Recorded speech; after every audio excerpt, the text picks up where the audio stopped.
ইস্পাহানি মির্জাপুর জিরাওয়ারে স্বাগত জানাচ্ছি। আমি তৌহিদ শান্ত। আমাদের এটি দুর্ভাগ্য বলবো না আসলে সংকট বলবো জানি না, আমাদের এখনও কিন্তু আমরা ইরান সংকট ও তৃতীয় বিশ্বের চ্যালেঞ্জ এই বিষয় নিয়ে আলোচনা করছি।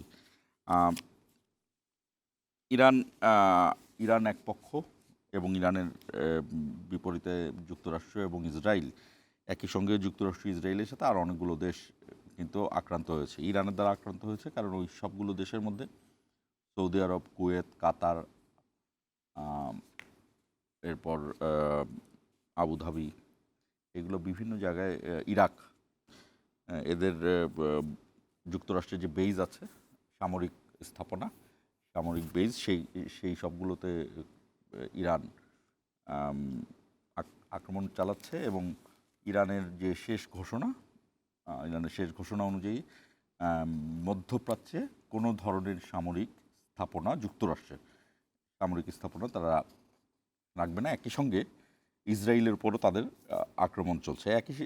আর ইসরায়েল যুক্তরাষ্ট্র তো আক্রমণ করছেই। অর্থাৎ আমরা এখন পূর্ণ মেয়াদের যুদ্ধের মধ্যে আছি। যুদ্ধের বিভিন্ন যুদ্ধ অনেক ধরনের ডেফিনেশন আছে, যে কোনটা কখনো এই পরিমাণ ইনভেশন। তো আমরা এখন যেটি দেখা যাচ্ছে যে হ্যাঁ, আধুনিক বিশ্বের এটি বলা যায় যে এটা মনে হয় প্রথম পূর্ণাঙ্গ একটি যুদ্ধ, যে যুদ্ধে অসম যুদ্ধ, কিন্তু যে যুদ্ধে আমরা দেখছি যে পুরোপুরি আকাশপথের সব ধরনের ব্যবস্থা নেওয়া হচ্ছে। অর্থাৎ আকাশপথে যেসব যুদ্ধাস্ত্র ব্যবহৃত হয়, সেখান থেকে যুক্তরাষ্ট্রের কথা হলো যে যুক্তরাষ্ট্র এখন আর পারমাণবিক বোমা করছে না, যুক্তরাষ্ট্র মিসাইল ফ্যাক্টরি বা মিসাইল সিটি ধ্বংস করতে চায়। ইরানের সর্বোচ্চ নেতা তিনি মারা গেছেন, মানে তাকে হত্যা করা হয়েছে, তিনি শাহাদাত বরণ করেছেন, আবদুল্লাহ আল খোমেনি। ঠিক এই মুহূর্তে হরমুজ প্রণালী বন্ধ, সেইখানটা বন্ধ করে যাওয়ার জন্য 20 ভাগ তেল, সারা বিশ্বের 20 ভাগ তেল, বিশেষ করে এশিয়ার অংশের তেল সেইখান থেকে পরিবহন করা হতো, সেটি বন্ধ হয়ে গিয়েছে। আর বিশ্বে তেলের দামও বাড়ছে। জ্বালানি তেলের দাম বাড়ার সাথে সাথে দর্শক আপনারা জানেন যে এইটির প্রভাব আসলে সব দেশে পড়বে। আমাদের দেশে কী প্রভাব পড়বে, তৃতীয় বিশ্বের কী প্রভাব, আর ঠিক এই মুহূর্তে বাংলাদেশে যে নতুন সরকার ক্ষমতা নিয়েছে, তারা সামনে এগোতে চাচ্ছে। এই সরকার এগোনোর সময় এই সংকট কীভাবে দেখছেন, কী পরিস্থিতি হবে, সেগুলো নিয়ে আমরা আলোচনা করব। আমাদের সঙ্গে রয়েছেন শিব্বির মাহমুদ, দিগন্ত মিডিয়া কর্পোরেশনের চেয়ারম্যান, আপনাকে স্বাগত জানাচ্ছি। এবং চট্টগ্রাম বিশ্ববিদ্যালয়ের রাজনীতি বিজ্ঞানের অধ্যাপক প্রফেসর আক্কাস আহমেদ, আপনাকে স্বাগত জানাচ্ছি। দর্শক, আমরা শিরোনাম দেখে আলোচনা শুরু করব।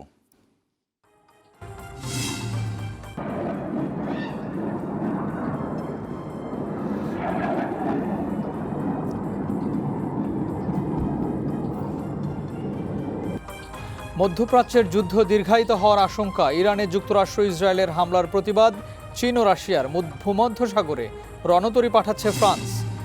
আটকা পড়া বাংলাদেশিদের আনতে দুবাই যাচ্ছে বিশেষ ফ্লাইট, ঢাকায় এখন পর্যন্ত 173 ফ্লাইট বাতিল, বিদেশগামীদের ভোগান্তি। এরা বলছে যে ফ্লাইট হওয়ার সম্ভাবনা আছে, বলছে যে আসার জন্য আর কি। কেন এখন আসি দেখেছেন ফ্লাইট হবে না। ভোগান্তি, এখান থেকে আমরা বাড়িতে চলে যাইতেছি, আবার রিটার্ন আসতেছি, গাড়ি ভাড়া যাইতেছে, সময় যাইতেছে, সবকিছু যাইতেছে। আলোচনার মাধ্যমে মধ্যপ্রাচ্যের সংকটে সমাধান চায় ঢাকা, বললেন পররাষ্ট্রমন্ত্রী। মার্কিন সহকারী পররাষ্ট্রমন্ত্রীর সঙ্গে আলোচনায় শুল্ক কমানোর আহ্বান। আমরা বলেছি যে আমরা $22 বিলিয়ন গুডস কিনবো তার কাছ থেকে, এবং তার মধ্যে এনার্জি আছে 15 বছর ধরে কিনবো।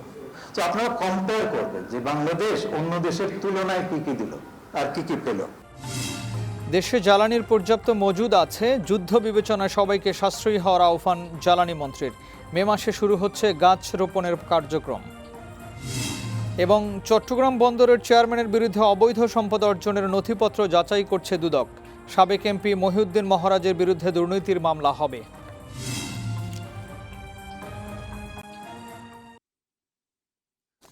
শুনছিলেন শিরোনাম। আমাদের অনুষ্ঠানটি ফেসবুক এবং ইউটিউব পেজে সরাসরি সম্প্রচারিত হয়। আপনি চাইলে সেখানে কমেন্টের মাধ্যমে আমাদের সঙ্গে যুক্ত হতে পারেন। প্রফেসর আক্কাস, আপনাকে দিয়ে শুরু করি।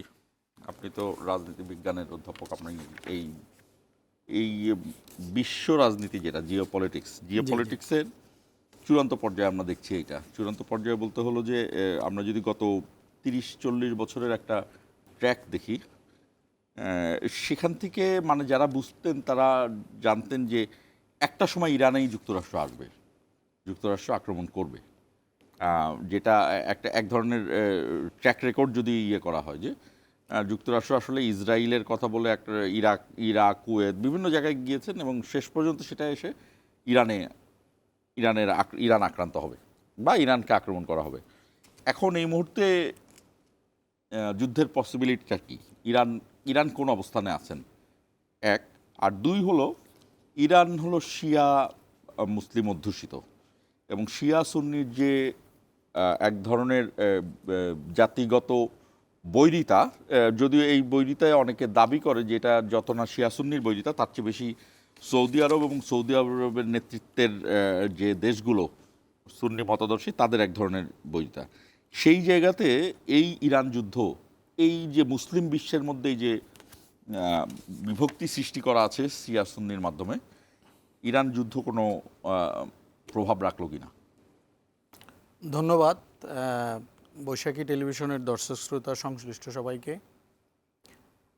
আপনি যেভাবে বলছিলেন যে আসলে ইরানের উপর যে আগ্রাসন, আমি বলবো এটা আগ্রাসন, এটা যুদ্ধ না। কারণ হচ্ছে যে ইরানের যে পরমাণু অস্ত্র আছে, কিংবা আমরা যদি 2003 সালে যখন আপনার ইরাকে আগ্রাসন হয়, তখন কিন্তু একটা প্রোপাগান্ডা তৈরি করা হয়েছিল। সেই প্রোপাগান্ডাটা ছিল যে কি Iraq weapons of mass destruction, বিধ্বংসী অস্ত্র, মানব বিধ্বংসী অস্ত্র তৈরি করছে। সেই জুজুর বই দেখিয়ে সে একটি ইস্যু তৈরি করে তারা কিন্তু ইরাকে হামলা করেছে এবং ইরাকে হামলা করে তাদের স্বার্থ চরিতার্থ করেছে এবং এর পরে মিডল ইস্টের আরও অনেকগুলো কান্ট্রিতে তারা আক্রমণ করেছে তাদের স্বার্থ চরিতার্থ করতে গিয়ে। তো আমি এখানে একটা কথা বলি, সেটা হচ্ছে গিয়ে গালফ স্টেটের যে সমস্ত কান্ট্রিগুলো আছে, যেগুলো আমরা বলি যে খনিজ সম্পদ সমৃদ্ধ অর্থনীতি, রিসোর্স অ্যাবান্ডেন্ট ইকোনমিস। আমি যদি গালফ স্টেটের যদি বলি, এদিক থেকে যদি বলি, ধরেন আপনি ওমান ধরেন, সংযুক্ত আরব আমিরাত, তারপর হচ্ছে কাতার, বাহরাইন, সৌদি আরব, দেন হচ্ছে কুয়েত, দেন হচ্ছে ইরাক। এই সমস্ত রাষ্ট্রগুলি কিন্তু প্রচুর পরিমাণ তেল এবং গ্যাস আছে। তার মধ্যে আপনি যদি ফারস্য উপসাগরের ওই পারে যদি ধরেন, আরব উপসাগর বলেন বা ফারস্য উপসাগর, ওই পারে ধরেন ইরানেরও কিন্তু পৃথিবীর 3য় বৃহত্তম তেল সম্পদ মজুদ আছে। পাশাপাশি তাদের কিন্তু প্রচুর পরিমাণ গ্যাস মজুদ আছে। এখন ধরেন মার্কিন যুক্তরাষ্ট্র, মিডল ইস্টে আপনি বেশিরভাগ ক্ষেত্রেই দেখবেন যে সমস্ত রাষ্ট্রেই কিন্তু খনিজ সম্পদ আছে, তেল সম্পদ আছে, ওই সমস্ত রাষ্ট্রেই কিন্তু হামলা করেছে। যে সমস্ত রাষ্ট্রে সব পারমাণবিক বোমা টোমা এগুলো কোনো ফ্যাক্টর না, আসলে তেল গ্যাসই ফ্যাক্টর। আমি সেটাতে আসছি, পারমাণবিক অস্ত্রের বিষয়টাতে আসছি। এখন সেটা তো আছে, তেলের বিষয়টা আছে। প্রথমত হচ্ছে খনিজ সম্পদকে নিয়ন্ত্রণ করা এবং মধ্যপ্রাচ্যের যে সমস্ত খনিজ সম্পদ সমৃদ্ধ, তেল গ্যাস সম্পদ সমৃদ্ধ রাষ্ট্রগুলো আছে, সেই রাষ্ট্রগুলোর যে পররাষ্ট্রনীতি এবং সেই রাষ্ট্রগুলোর যে নিরাপত্তা, সেই রাষ্ট্রগুলোকে নিয়ন্ত্রণ করবার জন্য তাদেরকে ভয়ভীতি দেখানো দরকার, তাদেরকে অস্ত্র বিক্রি করানো দরকার। তাদের তেল সম্পদ, খনিজ সম্পদ মার্কিন যুক্তরাষ্ট্র আমদানি করতেছে, যেটা আপনি হরমুজ প্রণালীর কথা বলেছেন, বা আপনি লোহিত সাগর হয়ে সেটা ভূমধ্য সাগরে গিয়ে সেটা আটলান্টিক পাড়ে, জিব্রাল্টার প্রণালী হয়ে সেটা আটলান্টিক পাড়ে দিয়ে আমেরিকা যাচ্ছে।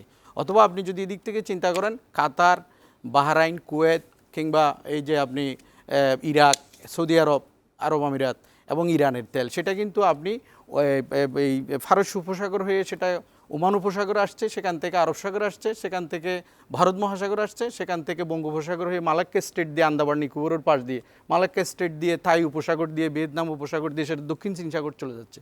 তো আমি যে কথাটা বলছি মূলত হচ্ছে ইরানকে কেন টার্গেট করা হয়েছে, ইরান কেন আজকে মার্কিন যুক্তরাষ্ট্র এবং ইসরায়েলের নেতৃত্বে কেন ইরানকে টার্গেট করা হয়েছে, এটা একটা বড় প্রশ্ন। আমি সেটা আপনাকে একটু ক্লিয়ার করি। সেই বিষয়টা হচ্ছে, দেখেন, সৌদি আরব বলেন, আরব আমিরাত বলেন, কুয়েত বলেন, বাহরাইন বলেন, ইরাক বলেন, কোনো রাষ্ট্রই কিন্তু স্বাধীন সার্বভৌম রাষ্ট্র না। শুধুমাত্র একটি রাষ্ট্র, মধ্যপ্রাচ্যের মধ্যে একটি রাষ্ট্র শুধু স্বাধীন সার্বভৌম, সেটা হচ্ছে ইরান। এবং সেই ইরান কিন্তু ইসরায়েল রাষ্ট্র প্রতিষ্ঠা হওয়ার পর ওই দেশগুলো স্বাধীন সার্বভৌম না কেন বলছেন? সার্বভৌম না এই অর্থে যে তারা মার্কিন যুক্তরাষ্ট্রের মার্কিন যুক্তরাষ্ট্রের যে পররাষ্ট্রনীতি, মার্কিন যুক্তরাষ্ট্রের যে দিক নির্দেশনা এবং তাদের যে ডিরেকশন, মানে সেই ডিরেকশন আমরা যেটাকে বলতে পারি যে আগে আমরা দেখতাম যে করদ রাষ্ট্র বলা হতো কিছু, যে তারা তো এই দেশগুলো মনে হয় প্রত্যক্ষভাবে মার্কিন যুক্তরাষ্ট্রকে কর দেয়। করদ রাষ্ট্র করদ এবং রাষ্ট্রটাই। এবং তাদের স্বাধীন কোনো পররাষ্ট্রনীতি নেই। তারা আজকে মার্কিন যুক্তরাষ্ট্র ইসরায়েলকে বৃদ্ধাঙ্গুলি দেখিয়ে এই সমস্ত রাষ্ট্রগুলো কিন্তু তারা কিছু করতে পারে না। তারা কোনো কাজ, আপনি তাদের ডোমেস্টিক বলেন, ইন্টারন্যাশনাল বলেন, এক্সটার্নাল ইন্টারনাল বলেন, কোনো কাজ তারা করতে পারে না মার্কিন যুক্তরাষ্ট্র এবং ইসরায়েলের সমর্থন এবং সহযোগিতা তাদের অনুমতি ছাড়া। কিন্তু সেক্ষেত্রে ইরান হচ্ছে যে এমন একটি রাষ্ট্র, যে রাষ্ট্র আপনার এই যে মধ্যপ্রাচ্যের মধ্যে, এখন ধরেন আপনি ইরান হচ্ছে কিন্তু ভৌগোলিকভাবে কিন্তু কিছু অংশ সেন্ট্রাল এশিয়ার কিছু পার্ট পেয়েছে কাস্পিয়ান সাগর দিয়ে।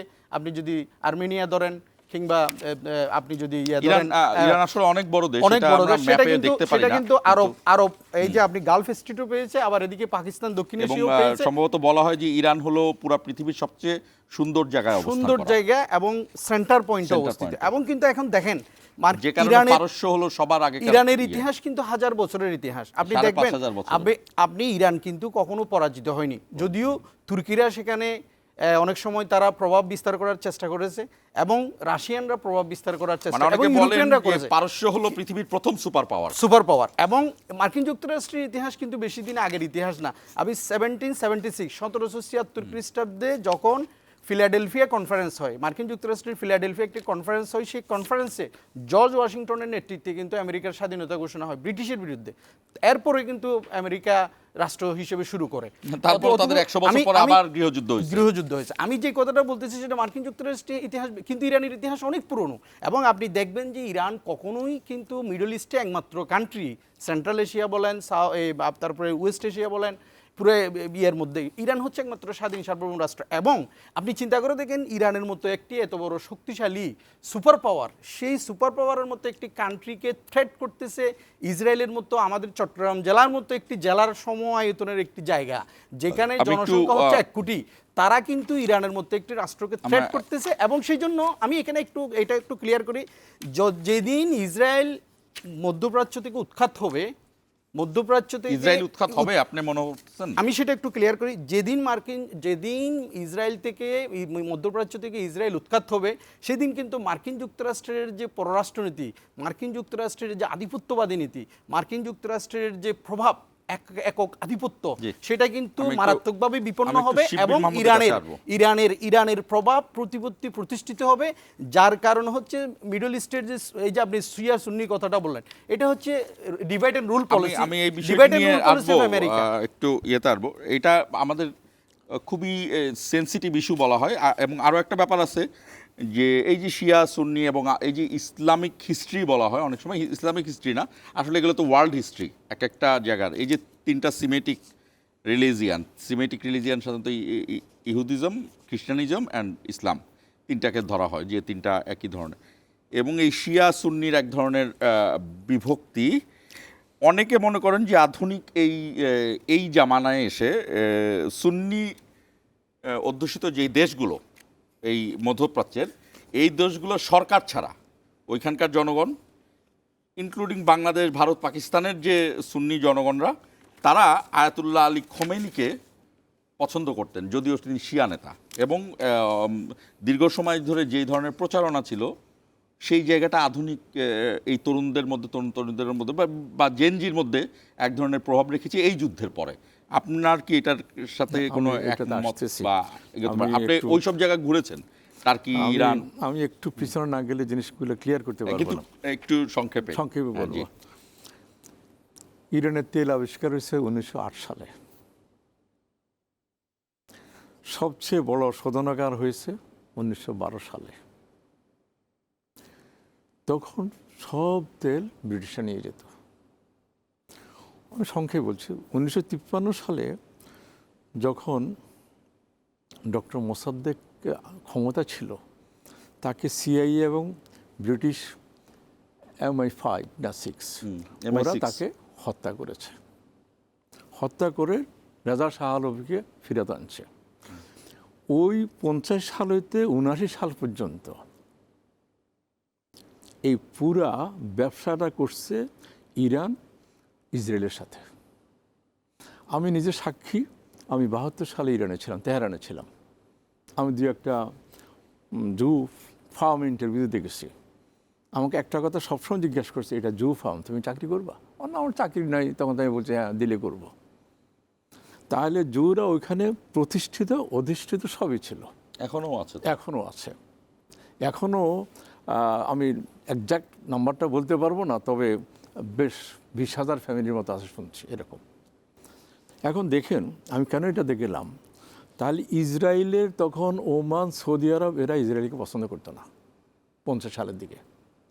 তারা ডক্টর মোসাদ্দেককে মেরে ফেলে এই ইসরায়েল ইরানের পয়সা দিয়ে ধনী হয়েছে, ইরানের সব পয়সা করছে। এবং একটা লাইন ছিল মরুভূমির নিচে দিয়ে, একটা পাইপ লাইন ছিল, ইসরায়েল যেত, ইসরায়েল থেকে ডেনমার্কে যেত। যখন আয়াতুল্লাহ খোমেনি এসে দেখলো এটা কেটে দিল, এবং লক্ষ লক্ষ ব্যারেল ইসরায়েলে নিয়ে গেছে, ডেনমার্কে দেয়নি। তাহলে কার পয়সা দিয়ে ইসরায়েল ধনী হলো? আমি বিপক্ষে পক্ষে বলতেছি না, আমার অবজারভেশনটা বলতেছি। আজকে কাতারের পার ক্যাপিটাল কোথায়? আবুধাবি, এমিরেটস, সৌদি আরব।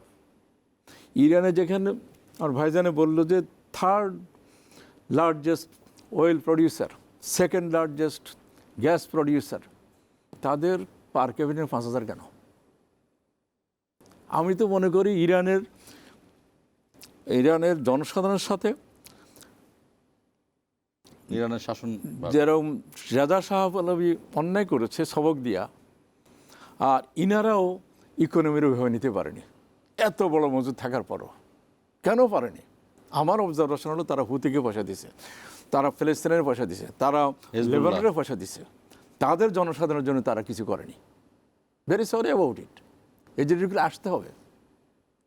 যেমন বাংলাদেশের সমস্ত সম্পদ নিয়ে ব্রিটেন তৈরি হয়েছে, রাস্তাঘাট তৈরি হয়েছে, ব্রিজ তৈরি হয়েছে এডিনবারে, কিন্তু বাংলাদেশে কোনো সম্পদে বা পাকিস্তান থেকে কেউ কোনোদিন ব্রিটেনের কাছে দাবি করছে কিনা আমাদের $1 বিলিয়ন নিয়ে গেছে তোমরা?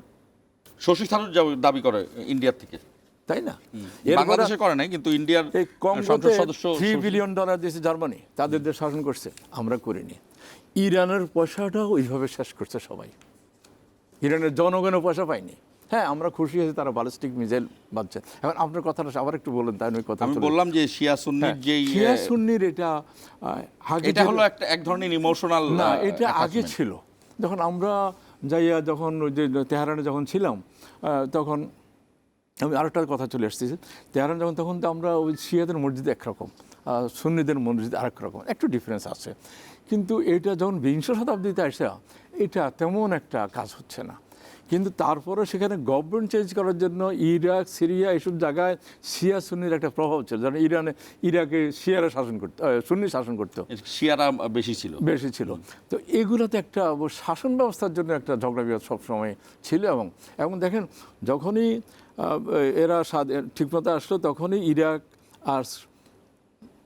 আর ইরানের যুদ্ধ বাঁধিয়ে দিল। সবগুলার মূল কথা হলো আপনার তেল আর গ্যাস। আপনার যেভাবে যান না কেন, কিরণ ইরানের যে সভ্যতা 5,500 পর পুরনো, তাদের সাহিত্য সংস্কৃতি কোনোটাই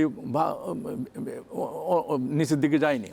তাদের সেখানে বড় বড় সায়েন্টিস্ট, জ্যোতির্বিদ, তারপরে ইভেন এআই এবং কম্পিউটার সায়েন্সের আবিষ্কারক ইরানের, যে এআই নিয়ে এখন কথাবার্তা বলা হচ্ছে। তো ওরা সব কিছুর থেকে সমৃদ্ধ ছিল, কিন্তু তারা সবসময় ব্রিটিশ এবং আমেরিকানরা তাদের তেল এবং গ্যাসের জন্যই তারা সবসময় বিপদে পড়ছে।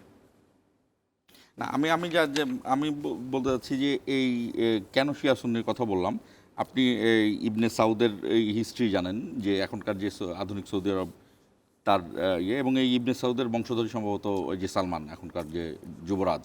ইরান কিন্তু স্পেসিফিকলি বলছে যে যুক্তরাষ্ট্র বিবৃতি দিয়েছেন যে তারা কিছু জানে না, আসলে সালমান এবং ইসরায়েল এরা চেপে ধরে ইরানে আক্রমণ করানো হয়েছে যুক্তরাষ্ট্র। কারণ হলো, হ্যাঁ, এখন ইরান বলেছেন যে ওই সালমানের ইয়েটা যদি আমরা পাই, খোমেনির মৃত্যুর ইয়েতে আমরা শেষ পর্যন্ত দেখব। এবং আজকে ইরানে খামেনির যে উপদেষ্টা মানে আয়াতুল্লাহ আল খামেনির উপদেষ্টা প্রয়াত, যুক্তরাষ্ট্রের সঙ্গে আলোচনা করার কোনো ইচ্ছা রাখি না, দীর্ঘ যুদ্ধের জন্য প্রস্তুত হচ্ছে তেহরান। এবং আরেকটি বিষয়, আজকে আয়াতুল্লাহ খামেনির শেষ বিদায় অনুষ্ঠান ছিল, সেটি কিন্তু স্থগিত করা হয়েছে এবং আয়াতুল্লাহ খামেনির মারা গিয়েছেন না মারা যাননি, ইরান বিবৃতি দিয়েছে যে সে মারা গিয়েছে, কিন্তু এক ধরনের ধোঁয়াশা সংকট আছে। আমি এই জিনিসটা এবং সম্পর্কে এগুলোর যুদ্ধের বিভিন্ন কৌশলের জায়গাতে আমি এই জিনিসগুলো বিভিন্ন বিবৃতিতে পত্রিকা নানাভাবে আমি দেখেছি,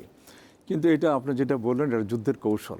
আমি একটা প্রশ্নের উত্তরে যাই, আপনার ওই যে সালমান, ওদের কথা হল ইরান চাইছে কি যে মক্কা মদিনা, হ্যাঁ হজের যে বিষয়টা এটা হ্যাঁ, সবসময় ইরান ছিল। এটা করেছে মক্কা মদিনা যেন ভ্যাটিকানের মতো জায়গা হয়, ভ্যাটিকান স্পেশালি মক্কা, মানে সৌদি আরবের আন্ডারে থাকবে না, না এটা হচ্ছে একটা কি বলে অটোনমাস বডি, ভ্যাটিকানের মতো ভ্যাটিকান। এবং এই বিবাদটি চূড়ান্ত পর্যায়ে যায় এবং অনেকেই ধারণা করে যে 150 হাজি বা 200 হাজি যে মারা গেলেন রিসেন্টলি 5-7 বছর আগে, এটার পিছনে সৌদি আরবের একটা, এবং ইরান চাচ্ছিল যে ওআইসির মাধ্যমে হজ ব্যবস্থাপনা হোক, কারণ হজ হলো অনেক টাকার ইনকাম। হজটা হলো যখন সৌদি আরবের কোনো ইনকাম ছিল না। এর মধ্যে একটা লাইন বলি সবাইকে জানার জন্য, কুয়েতের কিছু সায়েন্টিস্ট সৌদি আরবের একটা শহরে গেছে, মেলাতে গেছে, মেলাতে যাইয়া দেখে যে ওইখানের মাটি আর কুয়েতের মাটি একই রকম, কয়খানে তেল আছে। সেই 1953 সালে তেল পেয়েছে তারা, আর ইরান পেয়েছে 1908 সালে। তারা এখানে কেন এখনো? বিগ প্রশ্ন, মানে সবাই চুরি করছে। এখন সালমানরা চাচ্ছে যে হজের যে ইনকামটা একটা ইন্ডিপেন্ডেন্ট বডি চালাবে এবং হজের ইনকাম ইরানে চাচ্ছে, কিন্তু সেটা সৌদি আরবের একটা বিশাল ইনকাম। তেল পাওয়ার আগে এইটাই তাদের ইনকাম ছিল। আপনি শুনে অবাক হবেন, আমি ইনকালাবে সেই 80-র দশকে দেখছি সৌদি আরবের চার্জ ডি অ্যাফেয়ার্স বাংলাদেশি মুসলিমদেরকে ধন্যবাদ দিছে যে যখন আমরা চলতে পারতাম না, যখন আমরা হেরেম শরীফকে সার্ভিস দিতে পারতাম না, বাংলাদেশের মুসলমানরা তখন চাঁদা ধরে পয়সা পাঠাইতো। কত সালে এটা? এটা 80 সালে একটা বক্তব্য শুনছি। এটা তো গিয়াসউদ্দিন যে শাহ ছিল, যে উনি তো ওইখানে একটা ইয়ে করছে, উনি তো ওইখানে একটা এতিমখানার মতো কিছু একটা করছে। তারপরে নওয়াব ফয়জুল নেসা পর্যন্ত ওখানে মাদ্রাসা মুক্ত কিছু। আমি যে জায়গাটা বললাম যে এই সালমানের এই ইরান আক্রমণের সাথে সালমানের সংযোগ, যেটা যুক্তরাষ্ট্র সামনে এনেছে, আর সালমানের সঙ্গে এই যে খাশোগি সাংবাদিক হত্যাকাণ্ড, সেটার থেকে সালমান অব্যাহতি পেয়েছে ইসরায়েলের সাথে সম্পর্ক ভালো করার জন্য, এবং সবাই বলে সালমানের সঙ্গে ইসরায়েলের সবচেয়ে ভালো সম্পর্ক এখন সৌদি এই মিডল ইস্টে। সেই জায়গার কথা আনছিলাম যে ইরান কি এই জায়গাটাতে এগোচ্ছে কিনা। আমার তো শুনেন, আশেপাশে কথা না বললে তো আমার শান্তি লাগে না। আমাদের দেশে কি হয়েছে?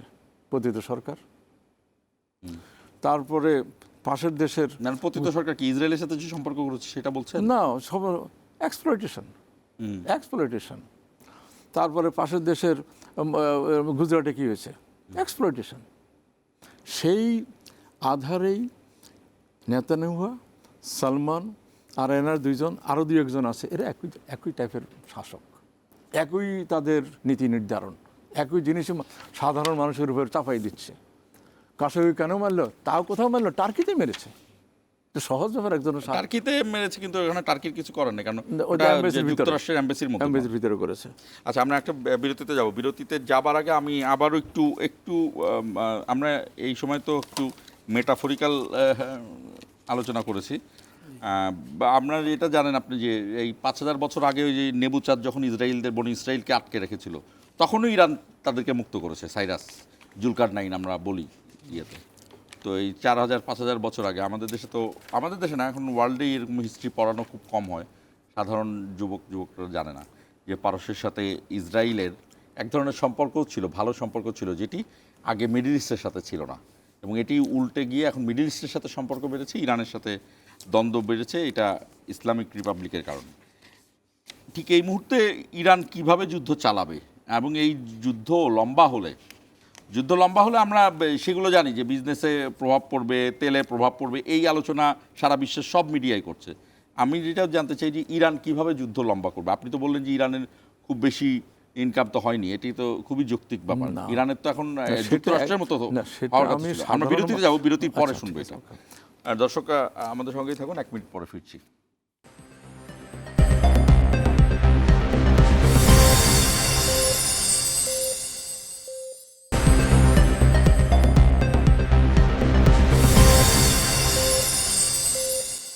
আবারও স্বাগত ইস্পাহানি মির্জাপুর জিরো আওয়ারে।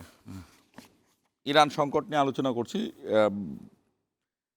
অধ্যাপক আক্কাসের কাছে আমি জানতে চাই যে ইরান মানে একটা দেশ যত শক্তিশালী হোক, যুক্তরাষ্ট্র একটা বৃহৎ মানে অনেকগুলো জাতির পুঞ্জীভূত একটা দেশ, এবং যুক্তরাষ্ট্রের যে রিসার্চ, যুক্তরাষ্ট্রের যে বিজ্ঞান সায়েন্স, এগুলো আসলে আপনি ডিনাই করাটা খুব টাফ। এবং সাধারণত দেখা গিয়েছে যে যুক্তরাষ্ট্র এখন সবচেয়ে উন্নত যে দেশগুলোও যদি আমরা বলি, ইউরোপ বা রাশিয়া বা চীন, তাদের সাথে যুক্তরাষ্ট্র যদি প্রতিযোগিতা করা হয়, সাধারণত 100তে যুক্তরাষ্ট্র 80 পেলে তারা কিন্তু 60 বা 50, অর্থাৎ যুক্তরাষ্ট্র সবসময় অনেক আগানো। তো এই একটা শক্তির সাথে কিভাবে ইরান কয়দিন টিকবে আসলে? ধন্যবাদ, এটা একটা খুব গুরুত্বপূর্ণ প্রশ্ন। দেখুন, আপনি যেভাবে বলছিলেন যে আমেরিকা হচ্ছে পৃথিবীর লার্জেস্ট ইকোনমি, মানে ইন টার্মস অফ ইকোনমি, অর্থনৈতিক নট বিবেচনায় only economy, largest science, largest সব কিছু। নমিনাল জিডিপিতে তাদের ইকোনমি হচ্ছে 30 ট্রিলিয়ন। আবার হচ্ছে যে পার্সেজিং পাওয়ার প্যারিটি, ক্রয় ক্ষমতার ভিত্তিতেও মার্কিন যুক্তরাষ্ট্রের কিন্তু 30 ট্রিলিয়নের অর্থনীতি। আবার যদি আপনি চায়না ধরেন, পার্সেজিং পাওয়ার প্যারিটিতে কিন্তু আমেরিকারও বড়, টোটাল ইকোনমি সাইজটা কিন্তু চায়না বড়, এবং নমিনাল জিডিপিতে কিন্তু 5 ট্রিলিয়ন কম আছে, কিন্তু সেটা অদূর ভবিষ্যতে 5-10 বছরে কিন্তু মার্কিন যুক্তরাষ্ট্রকে ক্রস করবে চায়না। তো চায়না, আপনি যে আমেরিকার যে কথাটা বলছিলেন টেকনোলজির কথা, সাধারণত 3 ধরনের ইন্ডাস্ট্রিয়ালাইজেশন, যেমন একটা হচ্ছে যে হাইটেক ফ্রন্টিয়ার ইন্ডাস্ট্রিয়ালাইজেশন, এই যে রোবোটিক্স বা যেমন এই যে সুপারসনিক, যে এই যে আপনি যে উইপন্স অফ ম্যাস ডিস্ট্রাকশন বা যে উন্নত প্রযুক্তি, অ্যাডভান্স টেকনোলজি, সেটা মার্কিন যুক্তরাষ্ট্রের আছে, সেটা জাপানের আছে, সেটা ওয়েস্টার্ন ইউরোপিয়ান কিছু কান্ট্রির আছে, সেটা ঠিক আছে। তবে আপনি যদি বলেন পৃথিবীর অন্যতম শ্রেষ্ঠ টেকনোলজির একটি রাষ্ট্র হচ্ছে আমেরিকা, কোনো সন্দেহ নেই, এবং অর্থনৈতিক দিক থেকেও পৃথিবীর শ্রেষ্ঠ, এবং আপনার কোনোভাবেই কারো সাথে তুলনা করার মতো না। চায়নার সাথে কিছুটা তুলনা করা যায়, সেটা ঠিক আছে, কিন্তু আপনি যে কথাটা বলছিলেন সেটা ইরানের সাথে কিভাবে যায়। এখন আপনি দেখেন, আমি যে কথাটা বলেছি, মার্কিন যুক্তরাষ্ট্রের অর্থনীতি হচ্ছে 30 ট্রিলিয়ন নমিনাল জিডিপিতে, এবং পার ক্যাপিটা ইনকাম হচ্ছে 70 থেকে 75 হাজার ইউএস ডলার। আর সেখানে হচ্ছে যে কি আপনার ইরানের পার ক্যাপিটা ইনকাম হচ্ছে 4,000 মার্কিন ডলার, এবং সেটা পার্সেজিং পাওয়ার প্যারিটিতে মাত্র 20,000 মার্কিন ডলার। আমাদের দেশে কিন্তু পার ক্যাপিটা ইনকাম কিন্তু নিয়ার অ্যাবাউট 3,000 মার্কিন ডলার, সেখানে ইরানের হচ্ছে 4,000 মার্কিন ডলার। আবার এক্সপোর্ট ইম্পোর্টের দিক থেকে ইরানটা হচ্ছে কমপ্লিটলি একটা তেল রপ্তানি, তেল এবং গ্যাস রপ্তানি নির্ভর অর্থনীতি, এবং তার কিন্তু বছরে সে কিন্তু 110 বিলিয়ন ডলারের মতো সে এক্সপোর্ট করে। অন দ্য আদার হ্যান্ড 55 থেকে 56 ডলারের মতো ইম্পোর্ট করে। তার মানে তার এক্সপোর্ট সারপ্লাস আছে, তার হচ্ছে ব্যালেন্স অফ পেমেন্টের ক্ষেত্রে তার ফরেন কারেন্সি, ভালো একটা ফরেন কারেন্সি রিজার্ভ আছে। আপনি যদি সেটা এখন কম্পেয়ার করেন 100 বিলিয়নের নিচে, আমাদের থেকে অনেক বেশি, কিন্তু জনসংখ্যাও কিন্তু 9 কোটি। এখন আপনি যে প্রশ্নটা করেছেন তারা সাস্টেইন করতে পারবে কিনা, যুদ্ধ কন্টিনিউ করতে পারবে কিনা, যুদ্ধ কন্টিনিউর পিছনে কিন্তু ইকোনমি তো আছেই, ইকোনমি। আমি এখানে একটা কথা বলি, আপনার তেলের যে রপ্তানিটা, গ্যাসের যে রপ্তানিটা, সেটা 90% যায় হচ্ছে চায়নাতে। এখন আমি চায়নার প্রসঙ্গটা আবার আনতেছি। 90% চায়নার যে প্রোডাকশন, চায়নার যে ইন্ডাস্ট্রিয়াল হাব, সাউথ চায়না এবং ইস্ট চায়নার যে ইন্ডাস্ট্রিয়াল জোনগুলো, সেখানে যে প্রোডাকশন হয়, সে সাউথ চায়না থেকে সেটা মালাক্কা স্ট্রেট হয়ে, অথবা সেটা জাপান সাগর হয়ে আপনার ওই যে, তারপর হচ্ছে না হরমুজ প্রণালী হচ্ছে যে যেগুলো ইউরোপ যাচ্ছে, কিন্তু ওদিক থেকে আপনি রাশিয়া যেতে পারতেছেন, আবার ওদিক থেকে কানাডা যেতে পারতেছেন, আপনি ওদিক থেকে আবার মার্কিন যুক্তরাষ্ট্রের ওয়েস্ট কোস্ট, লস অ্যাঞ্জেলেস যেতে পারতেছেন, সান ফ্রান্সিসকো যেতে পারতেছেন। মার্কিন যুক্তরাষ্ট্রের পোর্টগুলোর এবং এক্সপোর্টটা হয় কিন্তু চায়না থেকে। তাহলে চায়নার যে production, industrial base, industrial production, এই যে আপনি সব ধরনের এই যে চিপ প্রাইস, যেটা মার্কিন যুক্তরাষ্ট্রের, আমি বলি একটু শেষ করি, 500 বিলিয়ন ডলার এক্সপোর্ট করে চায়না মার্কিন যুক্তরাষ্ট্রে, 500 বিলিয়ন ডলার এক্সপোর্ট করে। On the other hand America কিন্তু চায়নাতে এক্সপোর্ট করে 100 থেকে 150 বিলিয়ন, তাহলে 350 বিলিয়ন ডলারের trade deficit between America and China. তাহলে সেক্ষেত্রে মার্কিন যুক্তরাষ্ট্রের যে কনজিউমার, ভোক্তা, তারা কিন্তু চাইনিজ প্রোডাক্টের উপর নির্ভরশীল। তাহলে যদি তেলের সরবরাহ যদি বন্ধ থাকে, এবং যদি হরমুজ প্রণালী হয়ে যদি আপনার যদি চায়নাতে যদি মালাক্কা স্ট্রেট হয়ে দক্ষিণ চীন সাগর হয়ে যদি চায়নাতে যদি তেল না যায়, জ্বালানি না যায়, তাহলে চায়নার ইন্ডাস্ট্রি কমপ্লিট শাটডাউন হবে, এবং এই- তাহলে সেটার ইম্প্যাক্ট হবে মার্কিন যুক্তরাষ্ট্রে। Deficit-টা অলরেডি মার্কিন কমবে।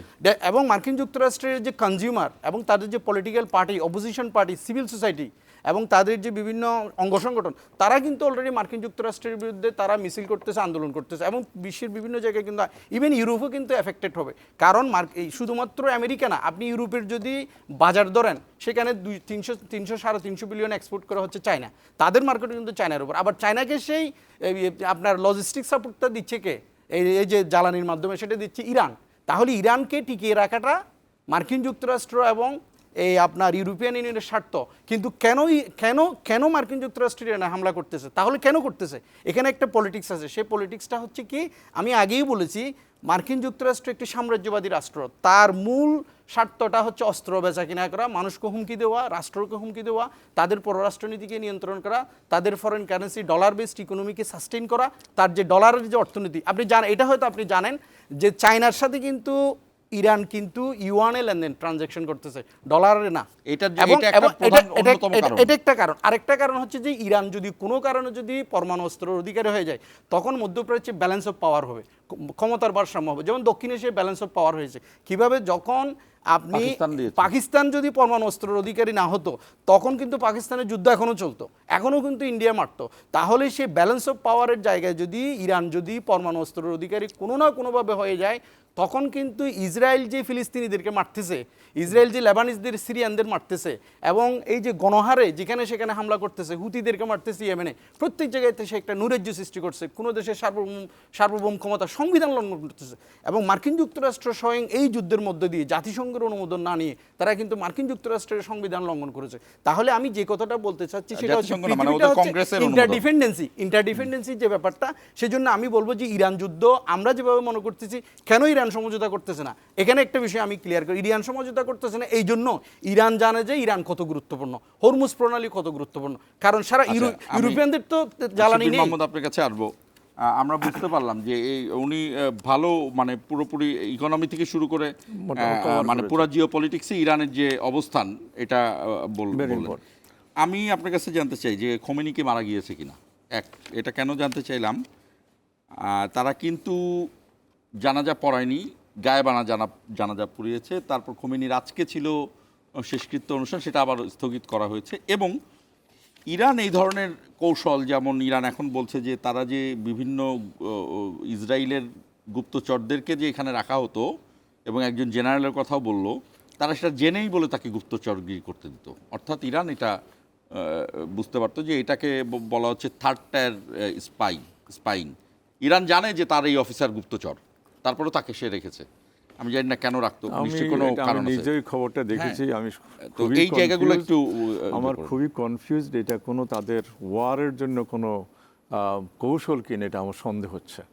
কারণ আমরা যত রকম চ্যানেলে দেখেছি যে সব জায়গায় খোমেনি সাহেব ইন্তেকাল করছে, ওনার স্ত্রী তখন ইন্তেকাল করেননি, ওনার মেয়ে, নাতি, এরা সবাই একসাথে ছিল ওইখানে, এবং সাথে সাথে উচ্চপদস্থ অনেক জেনারেল ছিল। এবং তখন একবার কথা হয়েছিল যে আগের যে প্রেসিডেন্ট আহমেদিনেজাদ, উনি মারা যাননি। তখন বলছে উনি মারা গেছে, কিন্তু পরে দেখে বলছে যে উনি মারা যাননি, উনি বেঁচে আছেন। এইটা একটা ধোঁয়াশা সৃষ্টি করে রাখছে, যাতে করে মানুষ এক কথা ইরানি পিপলের জন্য একটা ধোঁয়াশা যে মনে হয় আছে, তাদের একটা সাহসের জন্য। আর আরেকটা হলো সবাই কনফিউজের মধ্যে রাখা। এটা কিভাবে বলবো, তাদের বার্তা সংস্থা, তাদের সবাই তো রাষ্ট্রীয় বার্তা সংস্থা সবাই ডিক্লেয়ার দিয়ে দিচ্ছে, তারপর আবার সবাই কান্নাকাটি করেছে, ডিক্লেয়ার দেওয়ার সময় সবাই কান্নাকাটি করেছে। তো ওইটা একটা মানে ওদের রণকৌশল হতে পারে, এছাড়া আমি কিছু দেখতেছি না এখানে। আপনাকে যেটা আমি বলতে চাইছিলাম, ইরানের কথা আবারও আমি বলতে চাচ্ছি, ওই জিনিসটা নাইজেরিয়াতে তেল পাওয়া গেছে, সবাই বড় বড় গাড়ি কিনে তেল শেষ করছে, এখনও সেটা সন্ত্রাসী কান্ট্রি রয়ে গেছে। কিন্তু নরওয়ে যখন তেল পেয়েছে, তখন আমেরিকার ওরা বলছে না তেল নাই। তখন ইরাকের ফারুক নামে একজন তেলের এক্সপার্ট সেখানে ইমিগ্রেন্ট হিসাবে গেছে তার ছেলের অসুস্থতার জন্য, বলল যে না তেল আছে। আমি সংক্ষেপে বলতেছি, ওনাকে তেলের হেড করে দিয়ে রেখেছে।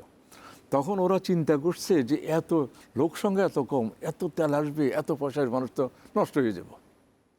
তখন তারা বলল যে আমরা তেল আস্তে আস্তে উঠাবো, আর কিছু পয়সা আমার সারা ওয়ার্ল্ড ওয়াইড আমরা ইনভেস্ট করবো, কুয়েতের মতো। তাহলে যখন আমাদের তেল শেষ হয়ে যাবে সেখান থেকে ইনকামটা আমাদের জনসাধারণের জন্য আসবে। এই নরওয়ে এই জন্য, আর তেল বেশি ফেলে মানুষ করবে কি বিভিন্ন কী বলে লাক্সারিয়াস জিনিস দিয়া তেল, কাপড় চোপড়, গাড়ি শেষ করে ফেলবে, যার জন্য এখনও নরওয়ে শান্তিপূর্ণ দেশ এবং ইনকাম ভালো আছে। সাথে সাথে কুয়েতে একই অবস্থা। কিন্তু এই জায়গাটায় 1908 সালে তেল পেয়েছে, 100 বছর পরেও তারা $5,000 ইনকাম দেওয়ার বাইরে বললো।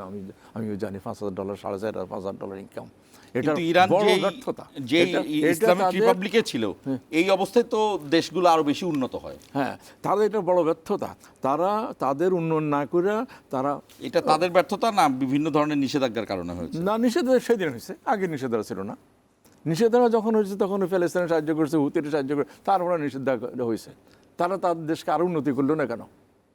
এবং তারা বহু আগে পরমাণু, শুনেন, ইরানকে তখন শাহের আমলে যখন আমেরিকা ইন্ডিয়াকেও দিতে চাইছে যে তোমরা এটা করো, তখন বলছে যে পরমাণু ছড়াই দিলে সারা দুনিয়া শান্তি থাকবে, তখন ইরানকেও দেওয়া হয়েছিল। ইরান সেটা করেনি, বুঝতে পারছেন? যাই হোক, ওই দিকে আমরা যাচ্ছি না, পিছনে চলে গেছে। কিন্তু আপনার যে কথাটা আগে বলেছেন, আমার জিজ্ঞাসা করছেন যে তারা যুদ্ধ চালাতে পারবে কি না। তারা যুদ্ধ চালাতে পারবে। কেন, কিভাবে পারত? যারা দুটো কারণ, যখন তারা নিজেদের মধ্যে ঝগড়া বিবাদ করে তখন তারা ভিন্ন ভিন্ন দল থাকে। ধরেন শিয়া সুন্নি ওখানে নাই, তারা শাহের, রাজা শাহের ফলোয়ার অথবা আয়াতুল্লাহ খোমেনির ফলোয়ার। এক কথা হলো আয়াতুল্লাহরা অনেক লোক তৈরি করছে, অনেক সায়েন্টিস্ট তৈরি করছে, অনেক লেখাপড়া জানার তৈরি করছেন। এই যে যিনি মোস্তফা আয়াতুল্লাহ হইলেন, উনি শেষ ডিগ্রিটা করছে 2022 সালে আয়াতুল্লাহ হয়েছে। এই জন্য ওদের প্রচুর লোক তৈরি হয়েছে, নাম্বার ওয়ান। আয়াতুল্লাহ হলো একটা ডিগ্রি, একটা অবস্থান। তারপরে ওনারা কি করছে, ওরা দেশপ্রেমিক, তাদের 9 কোটি লোক আছে এবং এনাফ সম্পদ আছে, তারা অনেক দিন চালায় যেতে পারবে। যেটা তাদের পজিটিভ আমি দেখছি, তারা অন্য কিছু না বানাইয়া মিসাইলের দিকে মনোযোগ দিয়েছে। আমি বিভিন্ন এক্সপ্লেনেশনও দেখেছি, মিসাইলের দিকে মনোযোগ দিয়েছে এই জন্য যে ইউএসের যেসব স্থাপনা আছে অ্যারাউন্ড মিডল ইস্ট, ওগুলাকে মিসাইল দিয়ে তারা শাস্তি করতে মানে পারে। ওরা ওদের প্রকৃত শত্রু কোনটা হ্যাঁ, ওরা এটাকে আগে টার্গেট করে তারপর তারা অস্ত্র identify বানাইছে। করেছে। এবং তারা ইসরায়েল এত দূরে, তারপরও সেখানেও টার্গেট করেছে আমরা ওদেরকে মারতে হলে মিসাইল দিয়ে ছাড়া কিছু করতে পারবো না। তার জন্য তারা মিসাইলে অসম্ভব স্বয়ংসম্পন্ন। এবং পৃথিবীর, আমার তো মনে হয় এরকম মিসাইল অনেক দেশ, মানে ব্যালিস্টিক মিসাইল হলো একেবারে উপরে মারা হয়, তারপর সে যায় ওখানে। এখন একটা দিন মিসাইল যেটা ওই যে এস দিয়া নাম, সেজেল না কি জানি বলে, সেটা সেনজেলটা মারার পরে ওরা যদি ওইভাবে প্রোগ্রাম করে দেয়, ওরা যে কোনো একখানে যাইয়া দিক পরিবর্তন করে ফেলতে পারে, দিক পরিবর্তন করে সেখানে যাই বোমা মারতে পারে, যেটা তেল আবিবে করছে এই যাইয়া। যার জন্য ওদের এনাফ পয়সা আছে এবং থার্ড ওয়ার্ল্ড মার্কেট দিয়ে তেল বিক্রি করবে, আর ওরা মিসাইল বানাবে এবং বহুদিন যুদ্ধ করেছে। সেখানে যদি মনে করেন তেল আবিব এবং অন্যান্য জায়গা যারা ধ্বংস করে, তখন ইসরায়েল হাত তুলতে হবে। এবং চাচ্ছে ওদের কিছু ধ্বংস করে, তখন আমেরিকার সামনে আগে গেলে দেখবেন যে 10 থেকে 15 দিন যুদ্ধ হবে বলছে না, 10-15 দিনের যুদ্ধ হবে সম্ভবত। মানে খোমেনির এই মৃত্যুটাকে তারা একটা লেজিটিমেসি নিয়ে নিছে ইসরায়েলকে মারার জন্য, এবং সারা বিশ্বে এখন এই কারণে কোনো কথা বলতেছে না। হ্যাঁ, তার পক্ষে কথা বলছে না। আর তাহলে আমি এই বিষয়টি নিয়ে করব যে এখান থেকে যেটা বোঝা গেল যে ইরান তাহলে তারা ডিপ্লোমেসিটা মনে হয় আগে ঠিক করে রেখেছিল, এবং এই 1 বছরের মধ্যে তারা আগেই জানতো যে যুক্তরাষ্ট্র এসে করবে, তাদের উপর আবারও আক্রমণ করবে। এবং এখানেও ইরান মানে এই পুরো প্রক্রিয়াটি প্রস্তুতি নিয়ে রেখেছিল কিনা, এটা এই বিষয়গুলো নিয়ে আরেকবার। দর্শক আমাদের সঙ্গে থাকুন, আমরা আলোচনা করছি ইরান সংকট।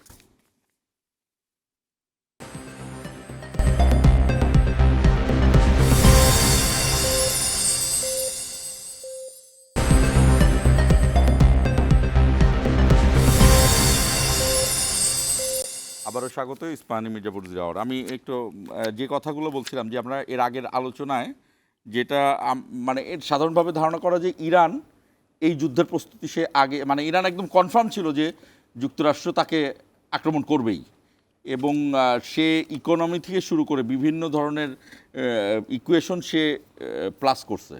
এবং এই যে মিসাইল সিটি, অনেকে বলছে যে ইরানের যে পাহাড়ের যে অবস্থান, ইরানের অবস্থানই অনেকটা সুন্দর অবস্থান, কারণ ইরান উঁচা অবস্থানে, তার সাথে সাগরও আছে, পাহাড়ও আছে। মাঝখানে মরুভূমি, চতুর্দিকে পাহাড়। হ্যাঁ, এবং একদিকে এই ক্যাসপিয়ান সাগর, তাদের আরেকদিকে হচ্ছে যে হ্যাঁ, ফারস্য উপসাগর। এবং তাদের পাহাড়ের আড়ালে তাদের গ্রাম শহর, যেগুলো আর কি প্রাকৃতিক একটা প্রতিরোধ সেজন্য ব্যবস্থা আছে তার। প্রতিরোধ।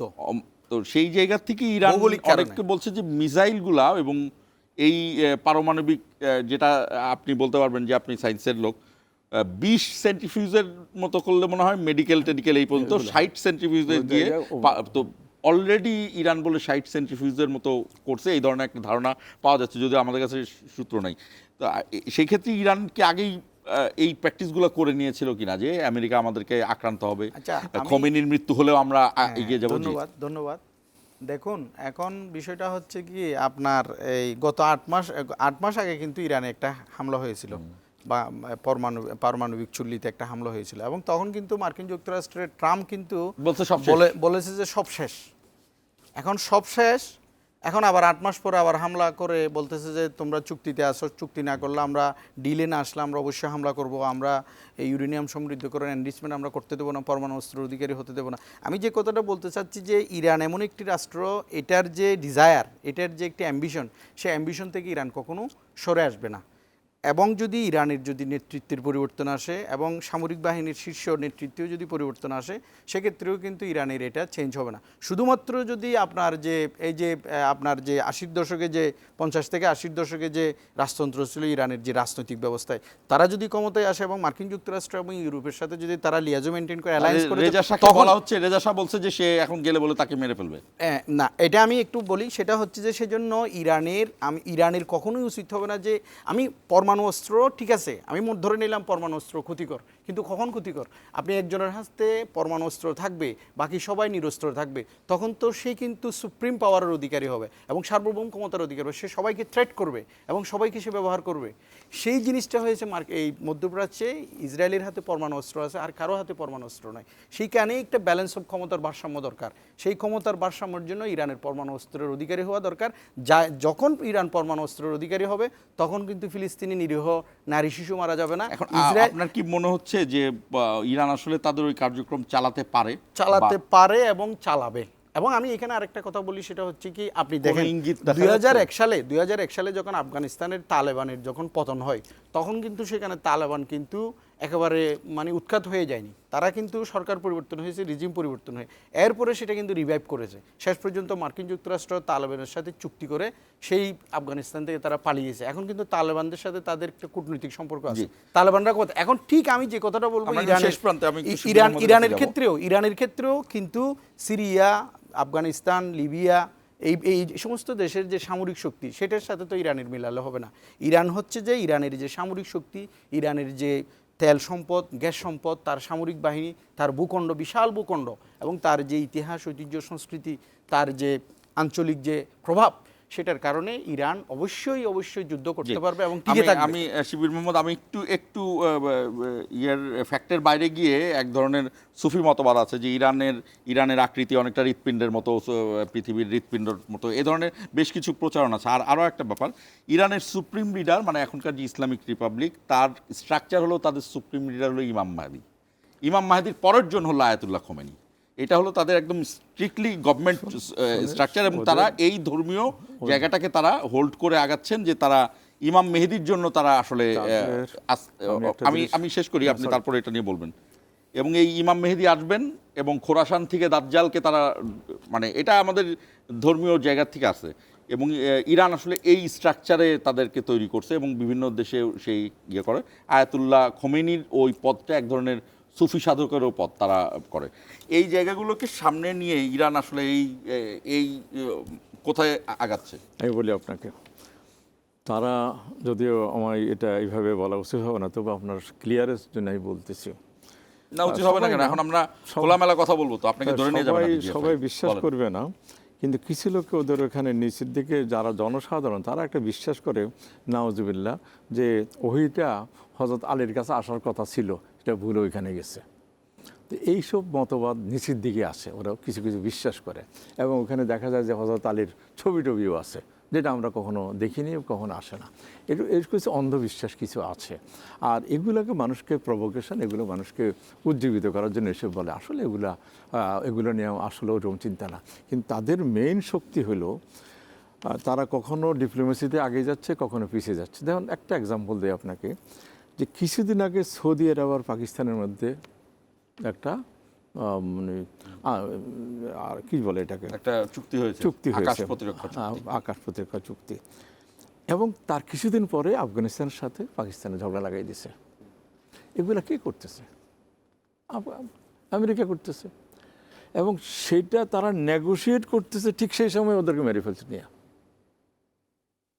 তাই না? আফগানিস্তান ইরানের সাথে না যায়, বুঝতে পারছেন? তো এইগুলা জিওপলিটিক্স পাকিস্তান তো এখানে করতে বাধ্য, কারণ পাকিস্তান এই জন্য আমার ওই যতদিনে হয় ব্যবসার কথা চলে যায়, নয় এডুকেশনের কথা চলে যায়, আমার মাথা ওই দিকে। আপনি আজকে, সরি টু ইন্টারাপ্ট ইউ, আজকে বাংলাদেশে 54 বছর হয়েছে, আইবিআর ভোটের মতো ছাড়া আর কারো কোনো ইউনিভার্সিটিটা হয়নি, কোনো র্যাঙ্কিংই নেই। আমরা পুরা সৌদি আরব, ওমান, দুবাই, এখন দু একটা আমেরিকান ইউনিভার্সিটি হচ্ছে, ইরানে ভালো লেখাপড়া হয়, কিন্তু ওয়ার্ল্ড স্ট্যান্ডার্ড কোনো, সিঙ্গাপুরের ন্যাশনাল ইউনিভার্সিটি ওয়ার্ল্ড স্ট্যান্ডার্ড, হংকংয়ের ইউনিভার্সিটি ওয়ার্ল্ড স্ট্যান্ডার্ড, ওয়ার্ল্ড র্যাঙ্কিংয়ে আছে। কেন মিডল ইস্ট এবং ইরান এসব কাজে পয়সা খরচ করেনি? যার জন্য পিছনে আছে, যার জন্য তারা ডাইভার্সিফাইড করে না। আপনি শুধু অস্ত্র বানাইলে আপনি চলবেন কেমন? হ্যাঁ, ওইখানে সায়েন্টিস্ট তৈরি হয়েছে, ওইটা হয়েছে, কিন্তু সায়েন্টিস্ট তো অস্ত্র বানানোর সায়েন্টিস্ট না, ওই দায়িত্ব অন্য কিছু তো নাই। এই যে এত ইনফ্লেশন হলো, মানুষ আস্থা নামলো কেন? আর আরেকটা জিজ্ঞাসা করছেন, উনিও বলছেন, আপনিও বলছেন যে শাহ রাজা ফিরে আসবে কিনা? না, ফিরে আসবে না। কেন আসবে না? আমাদের প্রতিটি সরকারের মতো রেজা শাহর ফলো হয়ে পালাইয়ে গেছে, এখন যখন পালাই গেছে তারা কোনো দেশে নেয়নি। হ্যাঁ, রেজা শাহকেও তখন নেয়নি। পরে ইটালিতে নামছে, ইটালির থেকে ইজিপ্টে গেছে, ইজিপ্টে রেজা শাহের বাবারও কবর আছে, তারও কবর ওইখানে, হবে আর কি। না, না, এ তো ছেলে, তার বাবা তো ওইখানে কবর, ইজিপ্টেই। এখন আমেরিকা থাকে, তার বোন থাকে, তার মা আছে, জীবিত আছে কিন্তু জানি না, এরা সবাই তো দুনিয়াতে চলে গেছে, বুঝছেন? এবং যেহেতু ওইভাবে পালাই গেছে, সেজন্য কোনোদিন আর ওরা বলে যে মেরেই ফেলবে। তারা রেজা শাহর ব্যাপারে পুরা ইরান এক, কিছু করতে পারবো না। আপনাদের দুজনকে অসংখ্য ধন্যবাদ। আমরা ইরানের সংকটের মধ্যে বিভিন্ন ধরনের আলোচনা করলাম, জানি না কোন পক্ষ আমাদের উপর ক্ষিপ্ত হয় কিনা, আমরা আমাদের মতো আলোচনা করেছি। আলহামদুলিল্লাহ। দর্শক, আপনারা শুনছিলেন আলোচনা, আমরা একটু অফ ট্র্যাকে গিয়ে আলোচনাটা করার চেষ্টা করেছি, যে এই আলোচনাতে থাকে না। তো এখানে আমরা একটা বিষয় তো দেখলাম যে ইরান আসলে প্রস্তুতি নিয়েই রেখেছিল, আর জানা, যাই হোক, সেটা এখন ইরান কতটুকু যাবে, এবং ইরান কি সেই শুধু যুদ্ধ করার দেশই হবে কিনা, ইরানের কাজ কি শুধুই যুদ্ধ করা কিনা, এটাও একটা প্রশ্ন যেটি শিবির মাহমুদ তুলেছেন। আধুনিক বিশ্বে একটি দেশ কি খালি যুদ্ধ করার জন্যই জীবিত থাকে কিনা, সেটাও একটা প্রশ্ন। তবে শেষ পর্যন্ত কথা হলো একটাই, আমরা এই যুদ্ধ বিষয়টা হলো মানুষের তৈরি, এই মানুষের তৈরি দুর্যোগে মানুষ মারা যাক, এইটা আসলে আমরা চাই না। শেষ করছি আজকের মতো। ইস্পাহানি মির্জাপুর 01।